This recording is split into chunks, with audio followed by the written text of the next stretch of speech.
Augustin Ludiaka, bonjour. Oui, bonjour, messieurs les journalistes.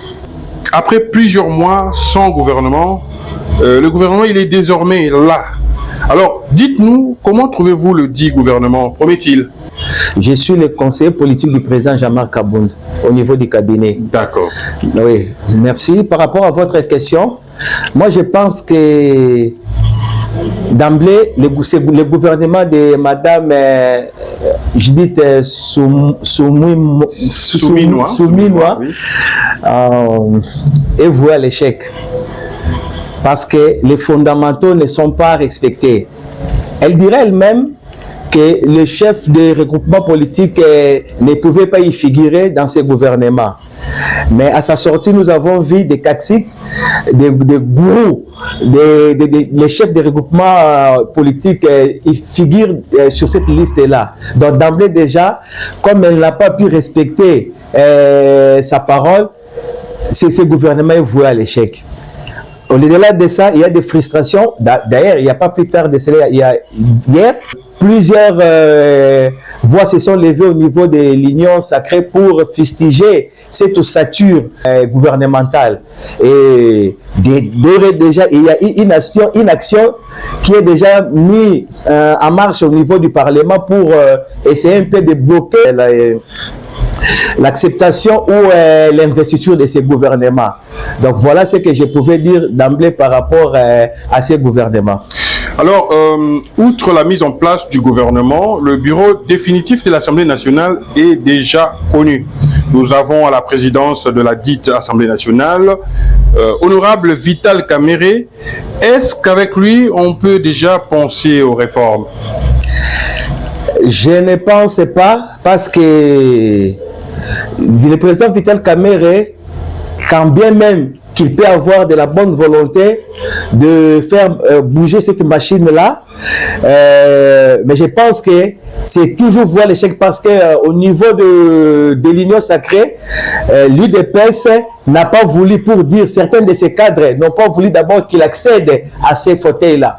Alors, moi je dis ceci, il n'y aura pas de réforme, parce que l'objectif stratégique que le président Vital Kamerhe est à ce niveau-là, c'est juste pour amender ou changer, chambouler tout carrément la Constitution. Voilà la mission principale qui lui a été assignée par l'Union sacrée. Mais attention, vous parlez de ça, mais d'autres personnes interprètent que le centre de non-changement de la Constitution, c'est Vital Kamerhe, parce qu'il voudra bien évidemment, après 2028, se retrouver lui aussi candidat président.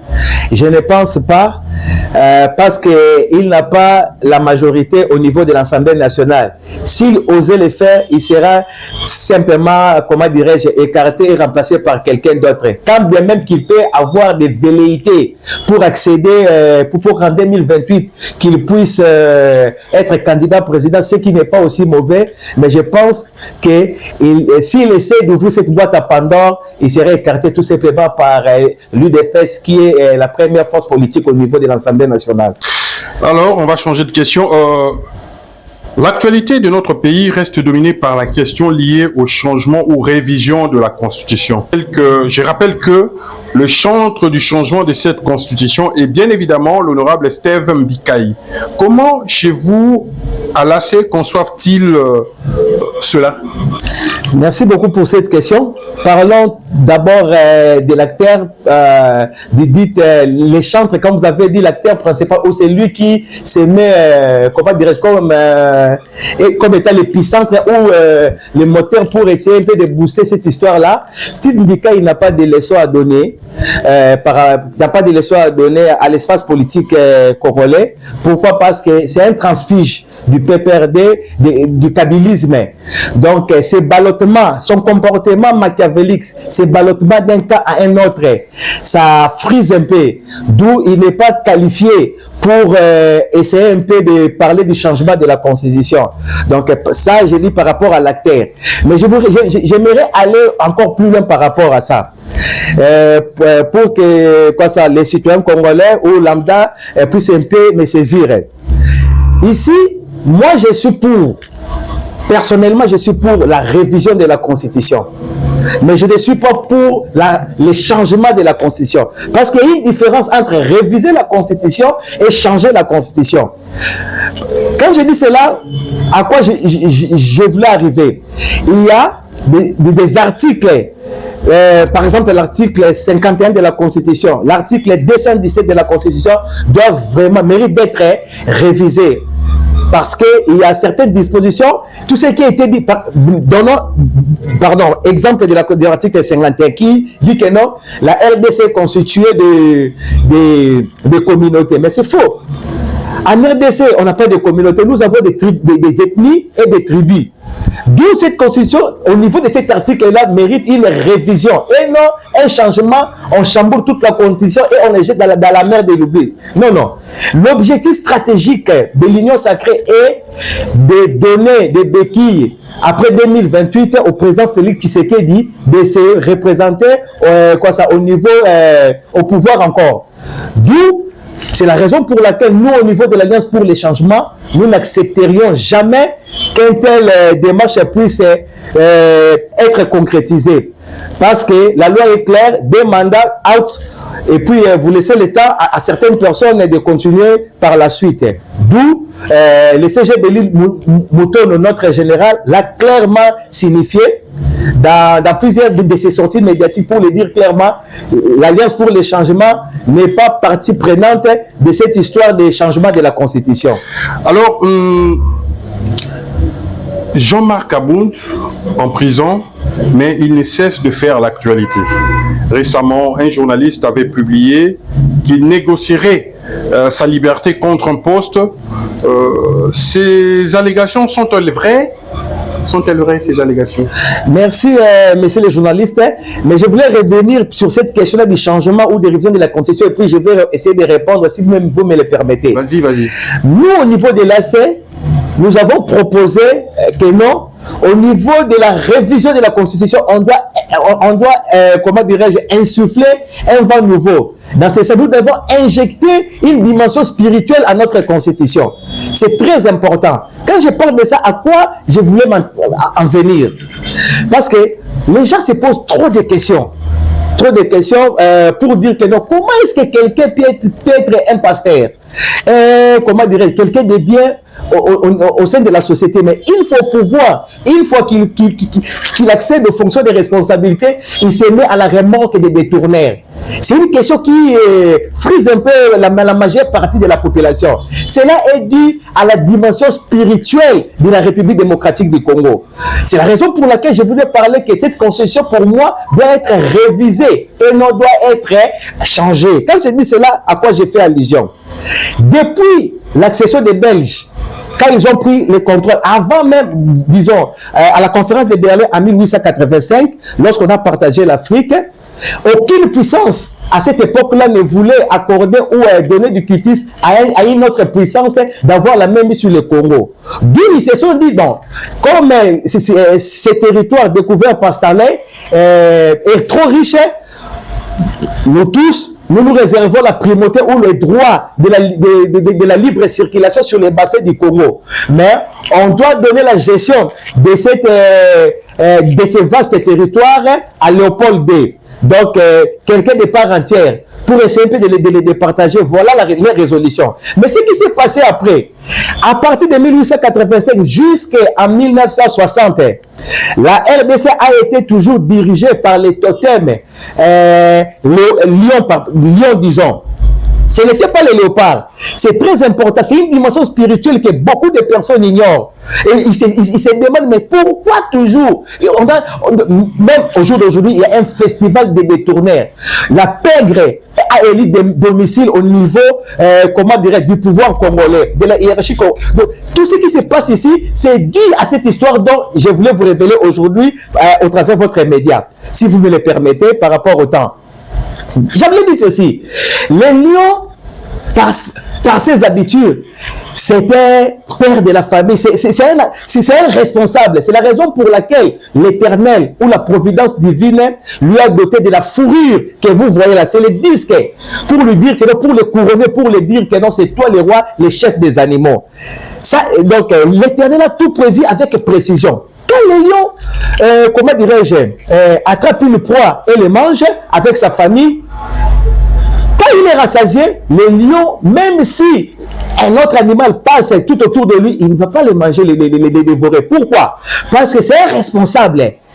Donc c'est la raison pour laquelle l'Éternel lui a doté comment dire, le monopole de diriger la jungle ou la forêt. C'est un responsable, il ne dilapide pas, il ne tue pas pour tuer. Il ne tue. Par contre, le léopard a un comportement bizarre. D'abord, c'est un rusé. D'abord, il attaque par derrière.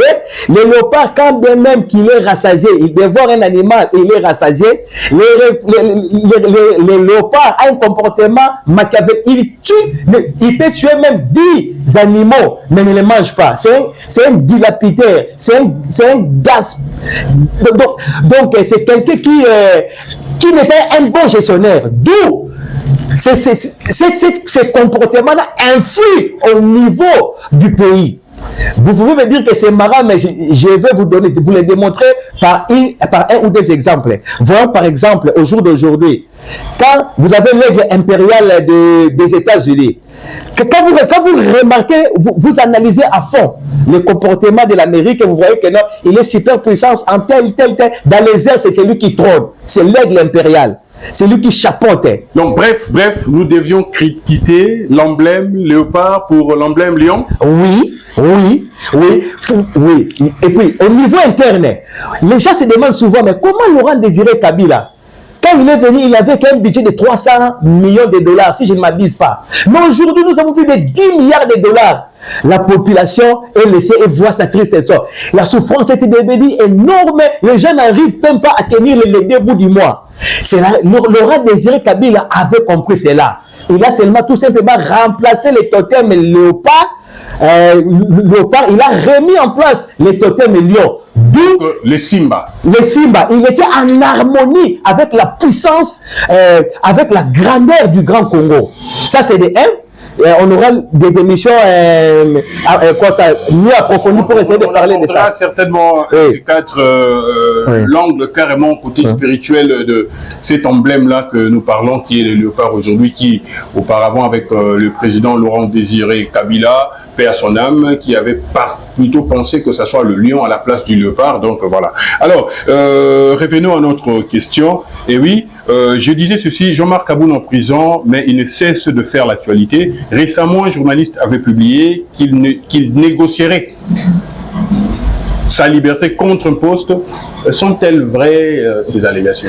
Oui, sans pour autant vous puissiez les citer, mais moi je les cite, c'est le journaliste Yves Bouya. Il a tweeté quelque chose dans ce sens-là pour dire que non, le président Jean-Marc Aboun était en train de négocier avec les pouvoirs pour sa libération et puis son retour au niveau de l'Union sacrée. Mais moi, je vous dis que c'est faux. Tout ce que le journaliste Yves Bouya dit, ce sont des balivernes.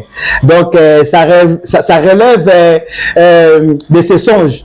Donc, nous, au niveau de l'Alliance pour les changements, oui, le président Jean-Marc Aboun, comme un acteur majeur de la scène politique congolaise, est souvent consulté. C'est tout à fait normal, mais pour dire que non, il est en train de négocier sa sortie, sa libération pour qu'il puisse... Je n'ai pas bien saisi votre question par rapport à ça, mais je dirais que c'est faux. Il ne voulait pas parler de balivernes, des histoires non fondées.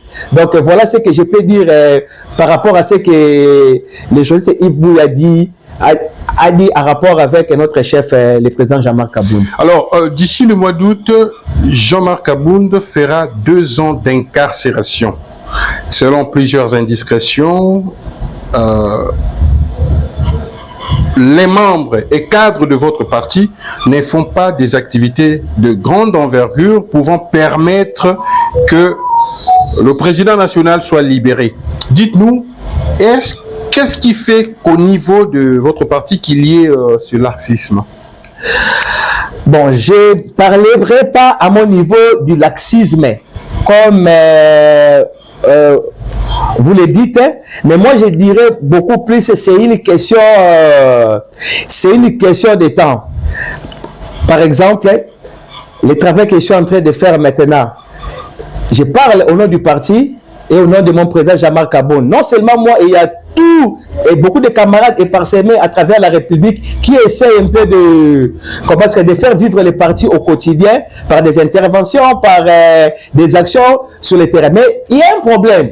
Parce que nous sommes habitués au Congo, comment dirais-je, avoir un modèle. Quand l'IDPS était dans l'opposition, il y avait des vastes mouvements de protestation sur le terrain, dans la rue, en brûlant les pneus, en caillassant et en allant beaucoup plus, voire même, il y avait des bus qui étaient brûlés, tout ça. Non, ça, nous avons changé. On a essayé un peu de changer de paradigme. Effectivement, la rue est aussi importante pour essayer un peu de booster les choses parce que quelque part, on dit le salut dans l'action. Ce n'est pas vraiment un problème de laxisme. Vous savez que notre chef est incarcéré. Donc, cette histoire a fait que beaucoup de choses, même au niveau du parti, soient revues. Mais je dirais que à la ligne où vont les choses, nous allons aussi nous amender au niveau interne pour essayer un peu, comme vous le dites là, de faire des actions sur le terrain, afin d'exiger la libération de notre président Jean-Marc Kaboun. Alors ça doit être certainement la dernière question et on va boucler.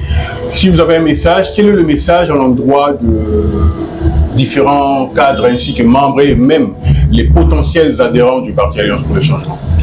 Oui, je suis très à l'aise quand vous me donnez cette opportunité. En une minute. Hein. Oui, je voulais d'abord vous remercier pour cette invitation. Je voulais saluer tous les camarades de l'Alliance pour le Changement à travers le monde. Tenons bon, comme l'a toujours dit notre chef, le président Jean-Marc Kaboun, que demain sera meilleur. Travaillons main dans la main pour essayer un peu d'amener ces trésors mis à notre disposition par le président Jean-Marc Kaboun. Merci, je vous remercie.